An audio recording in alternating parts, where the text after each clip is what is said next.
जलगांव में मोबाइल चोरी की घटनाओं पर एमआईडीसी पुलिस ने बड़ी कार्रवाई की है। पुलिस ने एक शातिर मोबाइल चोर को गिरफ्तार किया है। उसके पास से 4,09,000 रुपये के 33 चोरी के मोबाइल फोन बरामद किए हैं। जलगांव जिले में मोबाइल चोरी की बढ़ती घटनाओं की जांच करते हुए एमआईडीसी पुलिस स्टेशन के पुलिस निरीक्षक बबन अवार्ड के नेतृत्व में एक महत्वपूर्ण सफलता हासिल की है। पुलिस ने नरसिंह गुजरिया नाम के एक मोबाइल चोर को गिरफ्तार किया है, जो मध्य प्रदेश इंदौर का रहने वाला है। एमआईडीसी पुलिस स्टेशन के कर्मचारियों को सूचना मिली थी कि आरोपी जलगांव शहर के बाजार में घूम रहा है। इस सूचना के आधार पर उन्होंने जाल बिछाकर उसे गिरफ्तार कर लिया। शुरुआती पूछताछ में आरोपी ने 33 चोरी के मोबाइल फोन बरामद करवाए हैं, जिनकी कुल कीमत 4,09,000 रुपये है। चौंकाने वाली बात यह है कि चोर ने जलगांव सहित विभिन्न जिलों से चुराए गए सभी मोबाइल फोन को एक बैग में भरकर जलगांव शहर के स्वामी नारायण मंदिर के पास एक खेत में जमीन के अंदर गाड़ दिया था। पुलिस की जांच में ये बात सामने आई है।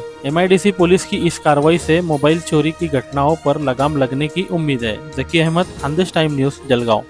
एमआयडीसी पोलिसांनी आठवडा बाजारामध्ये पेट्रोलिंग करत असताना 3 इसम संशयास्पद फिरत असताना सापडलेला आहे। तिन्हीपैकी एकाचं नाव होते तरुण नरसिंग गुजरिया, वय 23 वर्ष, राहणारे इंदोर मध्य प्रदेशचे आहे आणि 2 अल्पवयीन मुलं। ही संशयास्पद भेटल्यानंतर त्यांना चेक केलेले आहे। चेक केले की त्याच्याकडे एक मोबाईल सापडला। अजून अधिक तपास केल्यावर 33 मोबाईल इथलंच जळगावचं जवळपास स्वामीनारायण मंदिर जवळ एका शेतामध्ये त्यांनी एका पिशवीत लपवून ठेवले होते। ती सर्व 33 मोबाईल आम्ही रिकव्हरी केलेले आहे। 33 पैकी 8 मोबाईल रावेर पोलीस हद्दीमध्ये आठवडा बाजारामधून त्यांनी चोरी केलं होतं।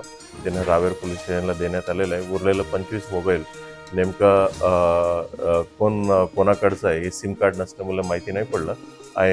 IMEI नंबरवरून फिर्यादी कोण आहे, नेमका ओनर कोण आहे ते निष्पन्न करून त्यांना संबंधित ओनरला देण्यात येईल।